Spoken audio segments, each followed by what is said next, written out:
नमस्कार विद्यार्थी मित्रांनो, आजचा आपला जो टॉपिक आहे macro economics variable and concepts.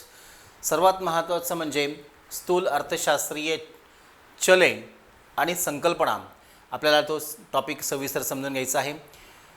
Macro इकॉनॉमिक्समधले सर्वात महत्त्वाचे चल घटक कशाला म्हणायचं, अचल घटक कशाला म्हणायचं आणि मुळात हे चल आणि अचल घटक त्या ठिकाणी अर्थव्यवस्थेवर कशा पद्धतीने इम्पॅक्ट करतात याचा आपल्याला सविस्तर आढावा आपल्या आजच्या लेक्चरमध्ये आपण घेणार आहोत. जो मॅक्रो इकॉनॉमिक्स स्थूल अर्थशास्त्र एस.वाय.बी.कॉमच्या ज्या ठिकाणी वर्गाचा जो सिलेबस आहे त्यामधला महत्त्वाचा टॉपिक म्हणजे macro economics variables and concept हा टॉपिक आहे. तर आपण सविस्तर हे व्हॅरिएबल्स आणि कन्सेप्ट काय आहेत ते सविस्तर पाहून घेऊया. सर्वात महत्त्वाचं म्हणजे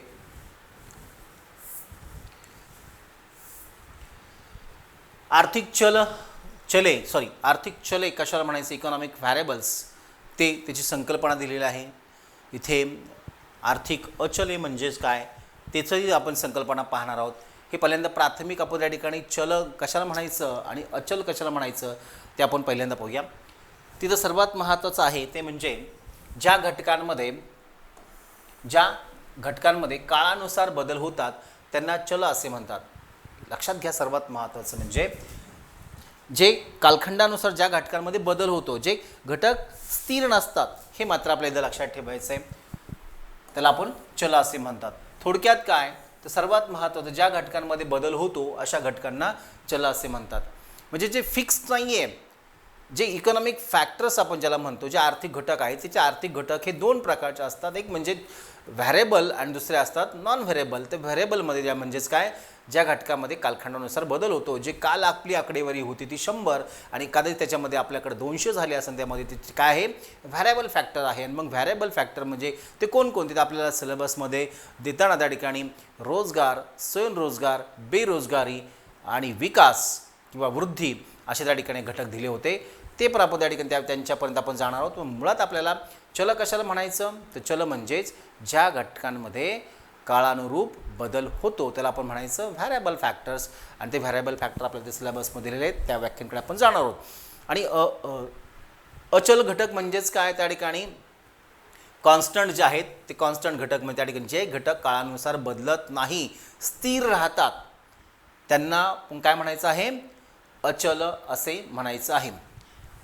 उदाहरणार्थ जमिनीचे क्षेत्रफळ किंवा दोन शहरांमधलं अंतर ते काय बदलणार नाही आहे, ते तसंच स्थिर राहणार आहे किंवा त्याच्यामध्ये कोणताही बदल होणार नाही. आपल्या भारताची भौगोलिक सीमा ती काय आहे ठरलेली आहे, त्याच्यामध्ये बदल होणार आहे का नाही, किंवा आपल्या जमिनीचं धारण क्षेत्र आहे ते बदलणार आहे का नाही होणार. म्हणजे 1 एकर असेल तर ते जग 10 एकर उद्या होणार आहे का नाही. म्हणजे कालखंड किती बदलला तर त्याच्यामध्ये कोणताही बदल होणार नाही. मीन्स ए लँड आहे की नाही आपल्याला त्या ठिकाणी जमिनीचं क्षेत्रफळ. तर आपल्याला हे सगळे घटक त्या ठिकाणी चल आणि अचल म्हणजे काय आपण ते पाहिलेलं आहे. आपल्याला आपल्या मुख्य जे टॉपिक आपल्याला दिलेले आहेत ते कन्सेप्ट आपल्याला त्या पाहिजे आहेत. त्यातल्या पहिली जी कन्सेप्ट आहे ती म्हणजे आहे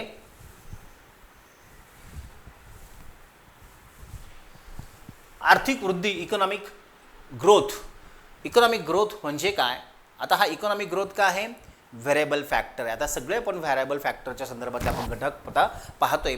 तर इकॉनॉमिक ग्रोथ म्हणजे काय त्याची कन्सेप्ट दिलेली आहे. आर्थिक विकास आणि वृद्धी हे मुळात लक्षात घ्या, आर्थिक विकास आणि वृद्धी ह्या दोन्ही जोडून त्या ठिकाणी बऱ्याच वेळेस वापरल्या जातात, पण मुळात ह्या दोन्ही संकल्पना ह्या वेगवेगळ्या आहेत. विकास आणि वृद्धी हे जरी त्या ठिकाणी एकत्रित शब्दप्रयोग केला जात असला तरी मात्र वृद्धी ही विकासानंतरची प्रोसेस आहे किंवा टप्पा आहे. विकास हा वृद्धीपूर्वीचा पहिला टप्पा आहे. आणि मात्र याच्यामधला आणखीन मेजर फरक मला जो सांगायचा आहे तो म्हणजे वृद्धीपेक्षा विकासाची संकल्पना ही व्यापक असते. आणि मग आपल्या इथे आपल्याला आजच्या ह्यामध्ये सविस्तर समजून घ्यायचं आहे विकास पण कशाला म्हणायचं आणि वृद्धी पण कशाला म्हणायचं आहे. सिलेबसमध्ये एकच दिलं आहे पण आपण जाणीवपूर्वक दोन्ही संकल्पना आपण त्या ठिकाणी पाहतोय. तिथे पहिल्यांदा सुरुवातीला आपण ग्रोथ आपण कन्सेप्ट पाहूया. तर वृद्धी म्हणजेच काय देशातील एकूण वस्तू व सेवांच्या उत्पादनात वाढ होणे म्हणजेच आर्थिक वृद्धी होय. इथे वस्तू आणि सेवांचे इथे सर्वात शब्द वापरला तो म्हणजे उत्पादन हा फॅक्टर सगळ्यात महत्त्वाचा आहे. उत्पादनात वाढ होणे म्हणजेच आर्थिक वृद्धी होय. तर सर्वात महत्त्वाचं म्हणजे वृद्धी ही संकल्पना ही संख्यात्मक संकल्पना आहे. कशी आहे क्वांटिटिव्ह कन्सेप्ट आहे. आणि मग क्वांटिटिव्ह कन्सेप्ट म्हणून त्या ठिकाणी विचारात घेत असताना मुळात तुमच्या देशातील सगळ्या संख्यात्मक बाबींमध्ये होणारी वाढ ही वृद्धीमध्ये सांगितली जाते. तर वृद्धी काय आहे, तर क्वांटिटिव्ह कन्सेप्ट आहे, संख्यात्मक संकल्पना आहे आणि ही विकासानंतरची पुढची प्रक्रिया आहे ज्याच्यामध्ये क्वालिटेटिव्ह डेव्हलपमेंट ऑलरेडी झालेली असते. इथे मात्र झालेला विकास टिकवून ठेवणे ही महत्त्वाची समस्या असते. आणि मग वृद्धीची संकल्पना पाहत असताना याच्यामध्ये प्रोडक्टिव्हिटी, उत्पादनाची पातळी टिकून ठेवणे, मग ती वस्तू असेल किंवा सेवा असेल, गुड्स अँड सर्व्हिसेस कॉन्स्टंटली त्या ठिकाणी इन्क्रीज करत जाणे, याला आपण काय म्हणायचं, वृद्धी असं म्हणायचं आहे. म्हणून इथे त्या ठिकाणी पर्टिक्युलर काय म्हणलेलं आहे, वस्तू व सेवांच्या उत्पादनात वाढ होणे म्हणजेच आर्थिक वृद्धी होय. तर इथे सगळ्यात महत्त्वाचं म्हणजे हे वृद्धीच्या संकल्पनेमधलं महत्त्वाचा भाग आपल्याला तो पाहायचा आहे.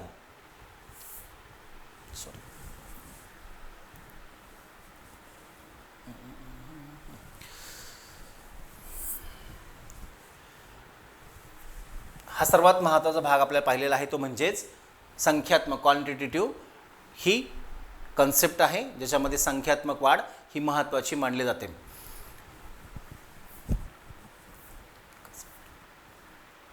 तर आर्थिक विकास, आता वृद्धीची संकल्पना पाहिल्यानंतर आपल्याला विकासाची देखील संकल्पना आपल्याला समजून घेणं महत्त्वाचं आहे.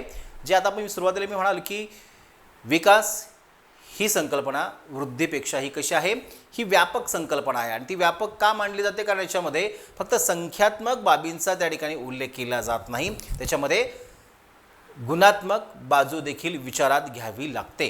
म्हणजेच ही जर आपण त्या ठिकाणी विचारात घेतलं तर ही विकासाची संकल्पना ही व्यापक स्वरूपाची संकल्पना आहे as compare growth, economic growth. तर इकॉनॉमिक डेव्हलपमेंटमध्ये काय काय आहे, तर सर्वात महत्त्वाचं म्हणजे ही गुणात्मक क्वालिटेटिव्ह कन्सेप्ट आहे. कशी आहे, क्वालिटेटिव्ह कन्सेप्ट आहे, गुणात्मक संकल्पना आहे. तर ही क्वालिटेटिव्ह कन्सेप्ट असल्यामुळे त्या ठिकाणी आपल्याला गुणात्मक बाजू दर्शवण्यासाठी आपल्या त्या ठिकाणी किंवा सुधारणा म्हणून ज्यामध्ये काही गुणात्मक सुधारणा असतात त्या देखील आपल्या विचारात घेणं गरजेचं आहे. तर इथे आपल्या व्याख्येमध्ये दिलेलं आहे, विकास म्हणजे कोणत्याही एका बाजूने झालेली प्रगती नव्हे तर ज्याच्यामध्ये सर्वांगीण झालेली प्रगती. म्हणजेच काय आहे, सर्वांगीण प्रगती विचारात घेत असताना म्हणजेच संख्यात्मक आणि गुणात्मक सुधारणा एकाच वेळेस घडून येणे म्हणजेच आर्थिक विकास होईल. इथे आपल्याला फक्त not only A quantitative development विचारात घ्यायची आहे, तिथं आपल्याला क्वालिटेटिव्ह आणि quantitative as a similar time आपण त्या ठिकाणी त्या सुधारणा एकाच वेळेस घडून येणे म्हणजेच आर्थिक विकास होय, अशी ही आर्थिक विकासाची संकल्पना सांगते. आणि मग इथे आपल्याला त्या आर्थिक विकासाच्या संकल्पनेमध्ये जर संख्यात्मक आणि गुणात्मक असे दोन्ही पैलू जर महत्त्वाचे मानले जात असतील तर इथे सर्वात महत्त्वाचं म्हणजे संख्यात्मक पैलू कोणकोणते आहेत, तर ज्याच्यामध्ये त्या ठिकाणी आकडेवारीच्या बाबतीमध्ये ती आपण सांगितली जाते हे की नाही, क्वांटिटीमध्ये. त्याच्यामध्ये राष्ट्रीय उत्पन्न असेल, दरडे उत्पन्न असेल,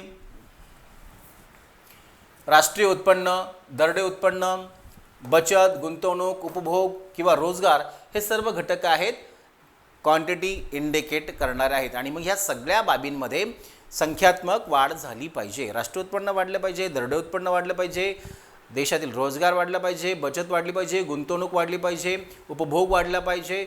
सो मेनी इकॉनॉमिक फॅक्टर्स काय झाले पाहिजे, संख्यात्मक दृष्टिकोनातून वाढ झाली पाहिजे.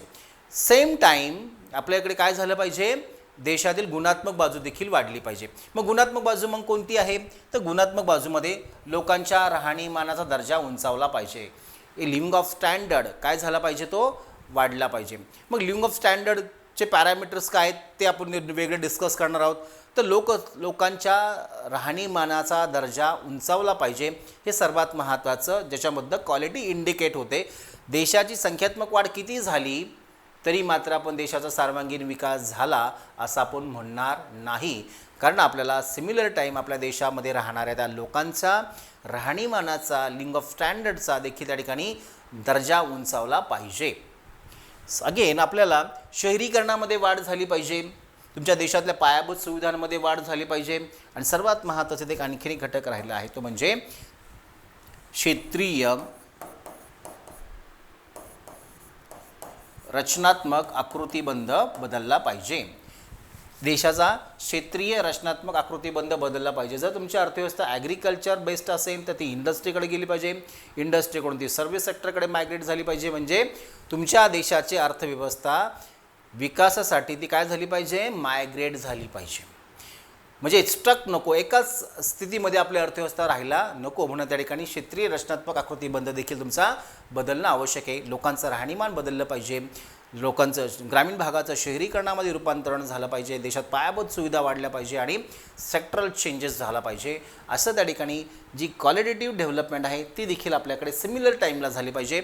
संख्यात्मक वाढ, आकडेवारींची वाढ, सेम टाईम लोकांच्या राहणीमान आणि इतर फॅक्टरमध्ये एकाच वेळेस वाढ घडून येणे म्हणजेच आर्थिक विकास होय. आणि हे दोन्ही घटक त्या ठिकाणी साध्य करण्यासाठी खूप मोठा कालावधी लागतो. म्हणून आर्थिक विकास साध्य करण्यासाठी बराच मोठा कालावधी लागत असतो, कारण देशामध्ये हे दोन्ही महत्त्वाचे चेंजेस घडून येणं आवश्यक असतात. संख्यात्मक आणि गुणात्मक असे दोन्ही बदल घडून येण्यासाठी दीर्घ कालावधी लागतो. म्हणून विकास साध्य करण्यासाठी दीर्घ कालावधीची आवश्यकता असते किंवा ही संकल्पना ही व्यापक संकल्पना आहे. ओके, आता आपल्याला सर्वात महत्त्वाचं विकास वृद्धी हे दोन संकल्पना आपण पाहिल्या. आता आपल्याला थोडंसं पुढे जे महत्त्वाच्या आणखीन कन्सेप्ट सिलेबसमध्ये दिल्या होत्या, रोजगार, स्वयंरोजगार, बेरोजगारी आणि भाववाढ. तर पहा याच्या पिक्चरमध्ये म्हणजे एक पिक्चरमध्ये त्या ठिकाणी त्याच्यामध्ये त्या ठिकाणी आपल्याला सगळंच ही जी लोकसंख्या आहे ती लोकसंख्या ही हायलाईट होते किंवा आपल्या त्या ठिकाणी जे मॅन पॉवर आहे ते मॅन पॉवर त्या ठिकाणी किंवा लोकसंख्या ही वेगवेगळ्या पिक्चरमध्ये कशी दिसते. पहा, रोजगार असेल तर सगळे हॅपीनेस त्यामध्ये दिसतो चेहऱ्यांवरती. तिकडे स्वयंरोजगार आहे ते देखील हॅपीनेस पिक्चर त्या ठिकाणी इंडिकेट होतं आहे. आत्मनिर्भरता त्याच्यामध्ये दिसते आहे.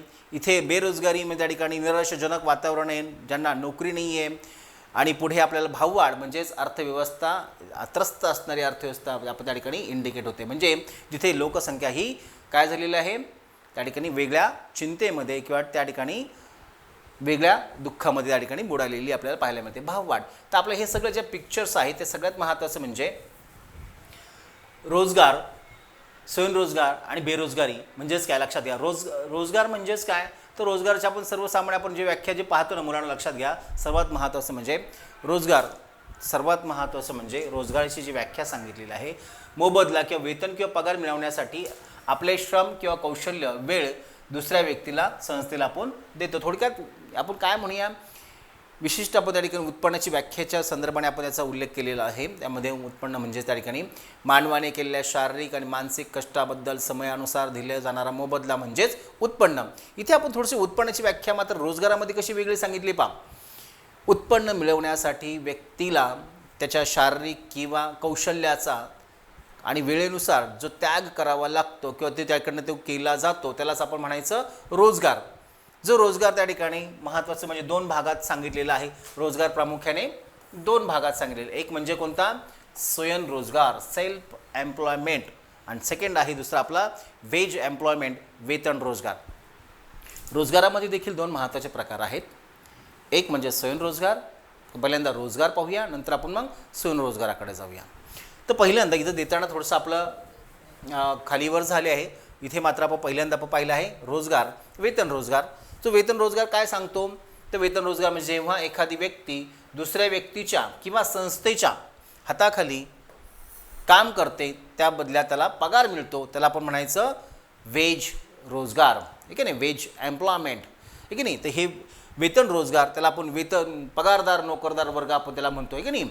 पगारदार नोकरदार वर्ग, जो पगारदार नोकरदार वर्ग म्हणजेच काय, एक व्यक्ती दुसऱ्या व्यक्ती, तो व्यक्ती म्हणा किंवा त्याला संस्था म्हणा, संस्थेकडे त्याच्या आदेशानुसार त्या ठिकाणी काम करत असते आणि त्याच्या बदल्यात काय त्याला काय मिळतो, पगार मिळतो, त्याला म्हणायचं वेज एम्प्लॉयमेंट. आणि ही वेज एम्प्लॉयमेंटचं उदाहरण म्हणजेच सरकारी नोकरी, कंपनीमधील सॉफ्टवेअर इंजिनियर, बँकेतील कारकुनी नोकरदार, आपण त्याला आपण काय म्हणूया, पगारदार नोकरदार वर्ग म्हणजेच वेज एम्प्लॉयमेंट.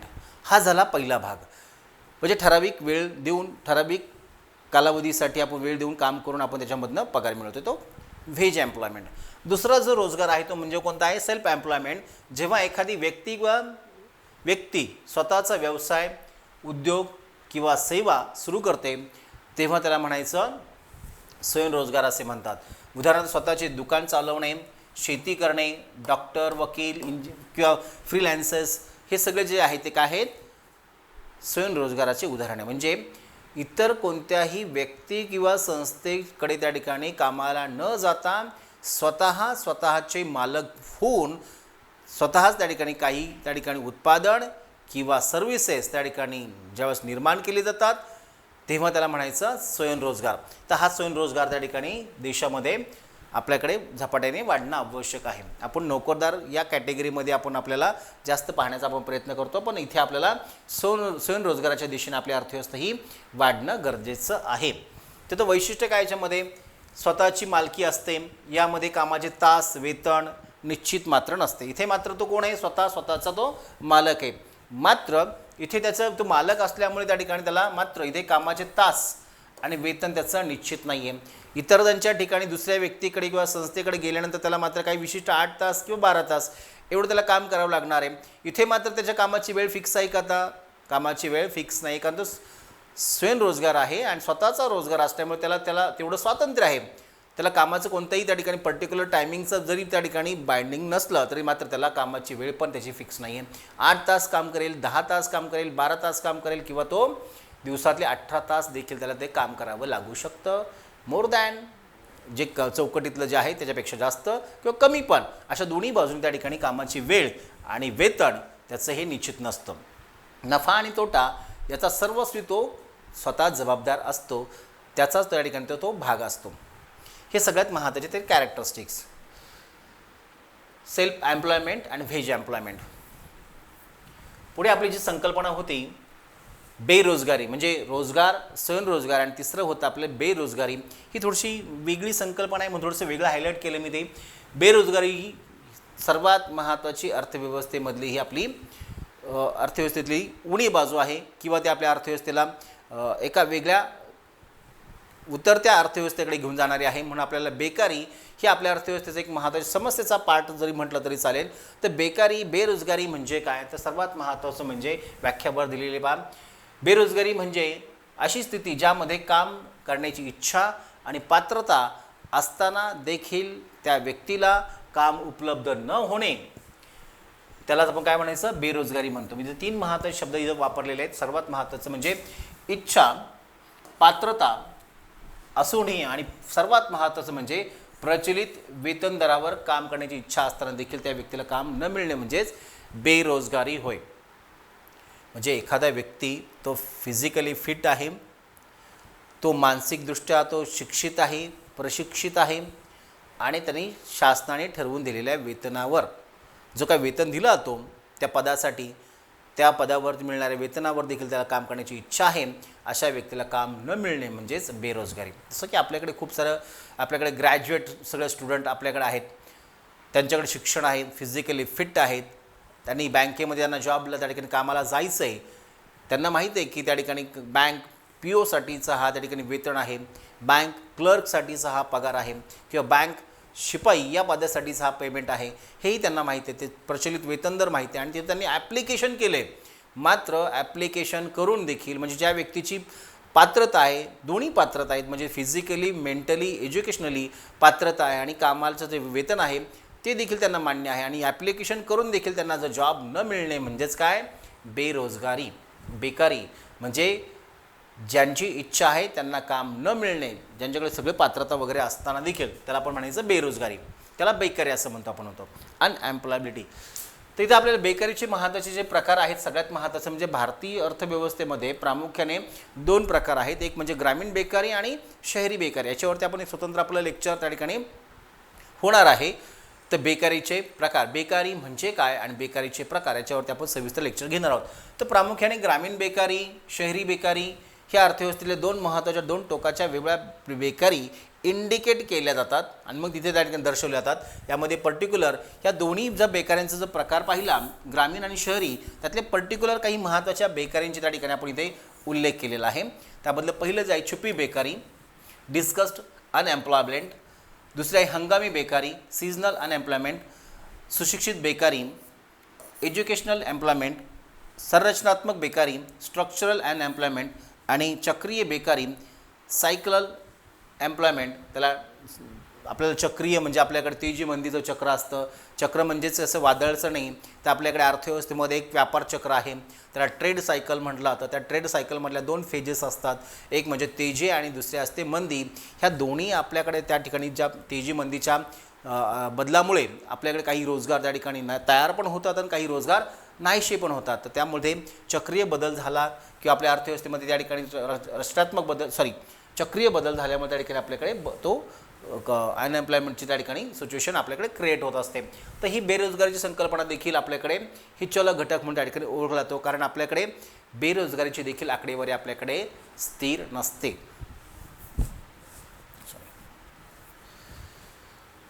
आणि पुढे आपल्याला शेवटची जी संकल्पना आहे ती म्हणजेच 2 चलनवाढ, त्याला भाववाढ आणि घाऊक किंमत. त्या 2 संकल्पनेमध्ये पहिल्यांदा भाववाढ, इन्फ्लेशन आणि होलसेल प्राईस. तर जेव्हा बाजारात वस्तू आणि सेवांचे दर सामान्य पातळीपेक्षा सतत वाढत जातात, तेव्हा त्या स्थितीला आपण काय म्हणतो, चलनवाढ किंवा भाववाढ म्हणतो. तर भाववाढ म्हणजे काय, तर सर्वसाधारण आपण त्याला व्यावहारिक भाषेमध्ये आपण महागाई हा शब्द वापरतो. आणि मग महागाई म्हणजेच काय, तर अर्थशास्त्रीय भाषेमध्ये त्याला आपण भाववाढ म्हणतो. तर भाववाढीचा आपण व्याख्या पाहत असताना काय आहे, तर सर्वसाधारण किंमत पातळीपेक्षा जेव्हा वस्तूच्या किंवा सेवांच्या किमती ह्या सातत्याने हे वर वाढत जातात, तेव्हा त्याला आपण म्हणायचं भाववाढ. तर ही भाववाढ ही आपल्याकडे का निर्माण होते, त्याची कारणं वेगळी, त्याचे परिणाम वेगवेगळे आहेत. तर आपल्या इथं सर्वात महत्त्वाचं म्हणजे ही भाववाढ ही आपल्या अर्थव्यवस्थेमध्ये देखील ही एक महत्त्वाची समस्या म्हणून ओळखली जाते. सातत्याने ही भाववाढीची समस्या आपल्या अर्थव्यवस्थेमध्ये उद्भवते आणि ह्या भाववाढी त्या ठिकाणी अर्थव्यवस्थेमध्ये काही अंशी चांगले परिणाम करणारे असते आणि मात्र काही अंशी प्रतिकूल देखील परिणाम करणारे असते. तर आपल्याला त्याच्या अनुकूल आणि प्रतिकूल परिणामाकडे जायचं नाही आहे, फक्त आपल्याला संकल्पना समजून घ्यायची होती. ती म्हणजेच लक्षात घ्यायचं आहे, सर्वसामान्य किमतीपेक्षा जेव्हा वस्तूच्या किमती ह्या सातत्याने वाढतात, तेव्हा त्याला म्हणायचं भाववाढ. लक्षात घ्या, भाववाढ म्हणजे त्याची दुसरी आणखीन व्याख्या मी सांगतो तुम्हाला. भाववाढी दुसरी व्याख्या आहे अतिरिक्त पैसा कमी वस्तूंचा पाठलाग करणे म्हणजेच भाववाढ होय. जेव्हा आपल्या अर्थव्यवस्थेमध्ये सप्लाय ऑफ मनी हा जास्त असतो ॲज कम्पेअर आपल्याकडे सप्लाय ऑफ गुड्स हा मात्र कमी पडतो, तेव्हा मात्र आपल्याकडे वस्तू कमी आणि पैसा जास्त अशी ज्यावेळेस सिच्युएशन निर्माण होते, तेव्हा मागणी करणारा वर्ग जास्त असतो, मात्र पुरवठा मात्र बाजारात कमी राहतो आणि परिणाम आपल्याकडे भाववाढ निर्माण होते. ही त्याची दुसरी व्याख्या. जास्त पैसा कमी वस्तूंचा पाठलाग करणे म्हणजेच भाववाढ होय, ही क्राउथरची व्याख्या. घाऊक किंमत म्हणजे काय, तर घाऊक किंमत म्हणजे जेव्हा एखादी वस्तू कारखान्यातून किंवा उत्पादकांकडून मोठ्या प्रमाणात बल्कमध्ये खरेदी केली जाते, तेव्हा त्याला आपण काय म्हणायचं, घाऊक खरेदी आपण त्याला म्हणतो. आणि ती घाऊक खरेदी करत असताना लॉटची किंमत लावली जाते, त्याला घाऊक किंमत असे म्हणतात. त्याच्यामध्ये सिंगल प्रोडक्टची किंमत लावली जात नाही. तर मग ती लॉट असेल, मग तो 100चा असेल, 1000चा असेल किंवा तो एखाद्या काय आपण त्याला म्हणूया वजनांमध्ये असेल, तर तो सगळा माल जेव्हा आपण अशा बल्कमध्ये खरेदी केला, तो त्या बल्कमध्ये खरेदी केलेला त्या ठिकाणी माल त्या बल्कमध्ये त्या ठिकाणी असणारी त्या ठिकाणी प्राईस ही त्याची वेगळी असते. म्हणजे सिंगल क्वांटिटी सिंगल प्रोडक्टची किंमत वेगळी असते आणि लॉट किंवा बल्कचे प्राईज ही वेगळी असते. त्याला आपण म्हणून काय म्हणतो, मग घाऊक किंमत असं म्हणतो, होलसेल प्राईज म्हणतो. आणि आपल्याला जे आहे दुसरी इंडिव्हिज्युअल प्राईज आपण ज्याला म्हणतो, वैयक्तिक किंमत. एक मेथीची भाजी त्याची किंमत किती आहे बाजारामध्ये वैयक्तिक ग्राहकाला विकताना, ती समजा 30 रुपयाला आहे आणि ती जेव्हा बल्कमध्ये खरेदी केली जाते ती 100 गड्ड्या त्या ठिकाणी घाऊक बाजारामध्ये त्या ठिकाणी शेतकऱ्याकडनं तो व्यापारी खरेदी करतो, तेव्हा तो काय ते 30 रुपयाला खरेदी करतो का, आता नाही. तो सगळे 100च्या 100 त्या ठिकाणी मेथीच्या भाजीच्या गड्ड्या ज्या आहेत किंवा त्या जुड्या आहेत त्याची किंमत तो त्या ठिकाणी काय करत असतो, तो होलसेलमध्ये त्या ठिकाणी खरेदी करत असतो. बल्कमध्ये त्या सगळ्या 100च्या 100 खरेदी करतो. तो 1 to 1 खरेदी करत नाही, तो 100च्या 100 त्या ठिकाणी गड्ड्या एकाच वेळेस खरेदी करत असल्यामुळे त्या शेतकऱ्याकडनं तो पाडून किंमत मागतो किंवा ती कमीत कमी किमतीमध्ये खरेदी करण्याचा प्रयत्न करतो. म्हणून होलसेल प्राईस ही ऑलवेज त्या ठिकाणी इंडिव्हिज्युअल प्राईजपेक्षा कुठे असते, ती कमी असते. होलसेल मार्केटमध्ये वस्तू खरेदी करणं आणि लोकल मार्केटमध्ये वस्तू खरेदी करणं यामध्ये फार मोठा फरक आहे. होलसेल मार्केटमध्ये त्या ठिकाणी किंमत कमी असते, मात्र तिथं आपल्याला बल्कमध्ये खरेदी करावी लागते. इंडिव्हिज्युअल मार्केटमध्ये त्या ठिकाणी तुम्हाला वस्तूची किंमत जास्त असते, पण तुम्हाला त्या ठिकाणी वस्तू तुम्हाला सिंगल त्या ठिकाणी इंडिव्हिज्युअल त्या ठिकाणी किंवा आपण त्याला काय म्हणूया एक स्वतंत्र भाग त्या ठिकाणी पार्ट खरेदी करता येतो. तर हा त्या ठिकाणी घाऊक किंमत, हा त्या ठिकाणी घाऊक मार्केटचा त्या ठिकाणी तो पार्ट आहे. तर अशा प्रकारे आपण त्या ठिकाणी आजच्या ह्या लेक्चरमध्ये economics variable and concepts, macro economics variable and concept हा टॉपिक आपण सविस्तर पाहिलेला आहे.